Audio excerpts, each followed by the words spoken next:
जय माता दी। माता रानी आप सभी की मनोकामनाएं पूर्ण करें।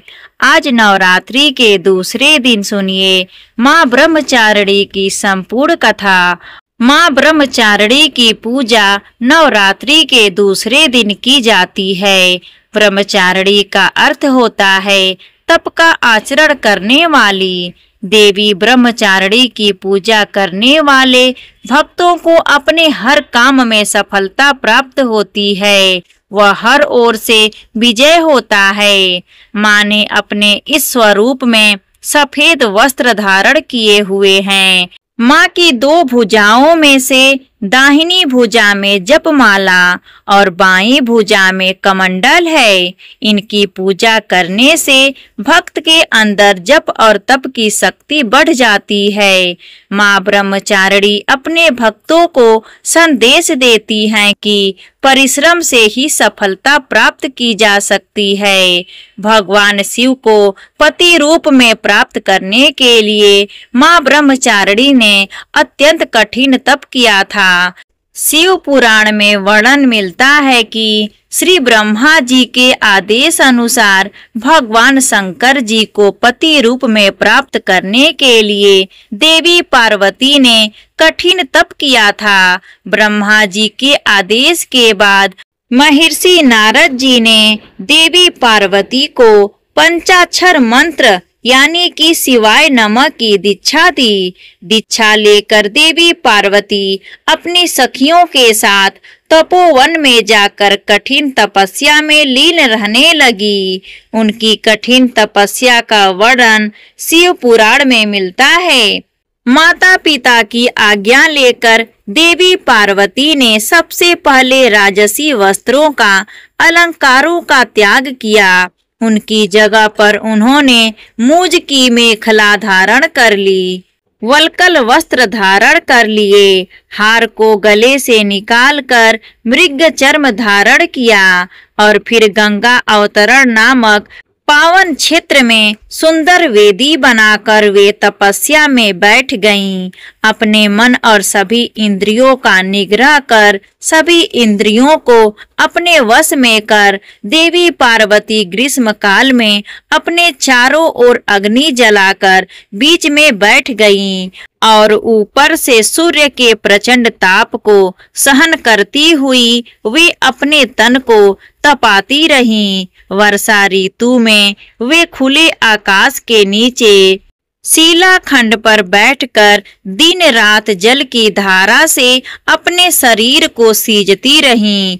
भयंकर शीत ऋतु में जल के बीचों बीच रात दिन बैठकर उन्होंने कठिन तप किया।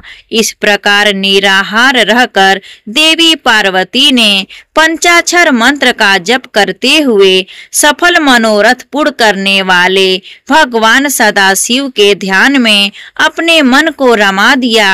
अपनी पुत्री को विवाह लायक देखकर माता मैना और पिता हिमालय को अपनी पुत्री के विवाह की चिंता हुई।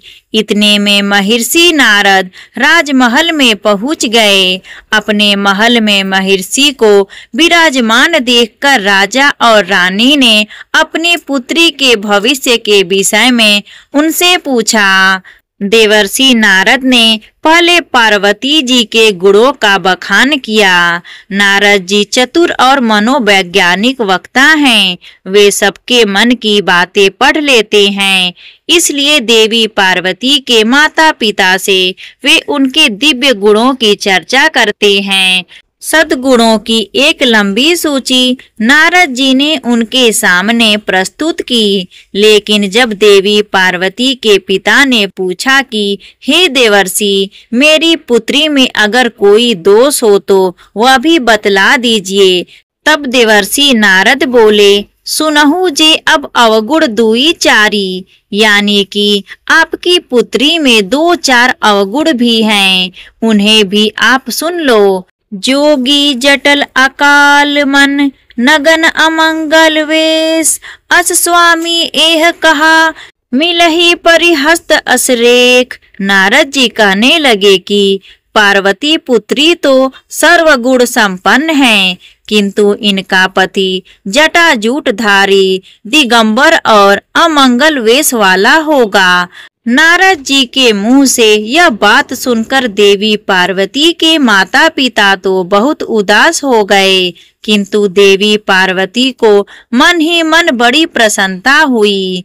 जो विवाहु शंकर सन होई, दोषहु गुण सम कहे सब कोई। नारद जी ने पार्वती जी के माता पिता को बहुत समझाया कि जिन दोषों का वर्णन मैंने किया है वे सभी शंकर जी में है, और अगर पार्वती जी का विवाह भगवान शंकर से कर दिया गया तो यह दोष भी गुण में बदल जाएंगे।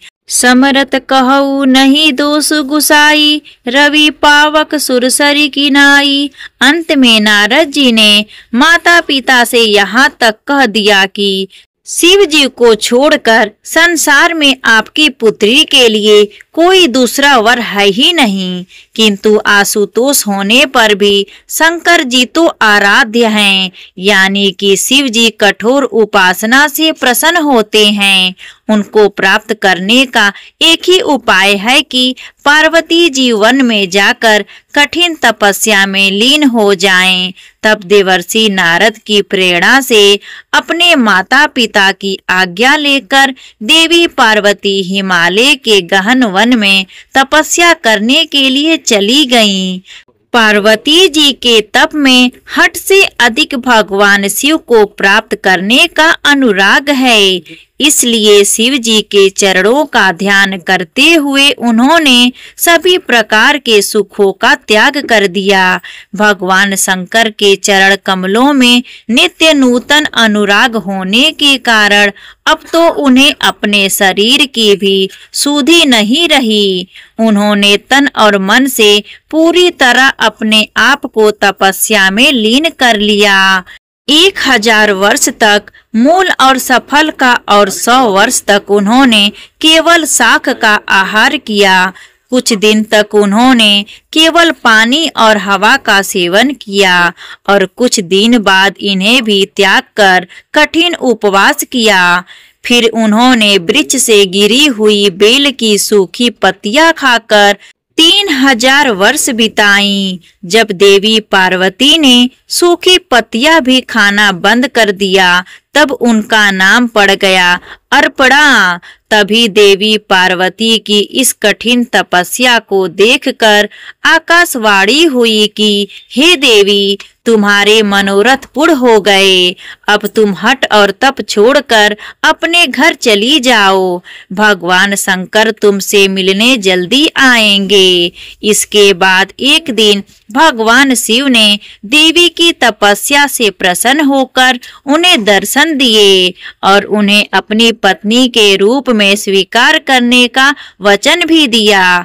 कठिन तपस्या में लीन होने के कारण और सभी प्रकार के सांसारिक सुखों का त्याग करने के कारण ही माँ के इस रूप की पूजा की जाती है।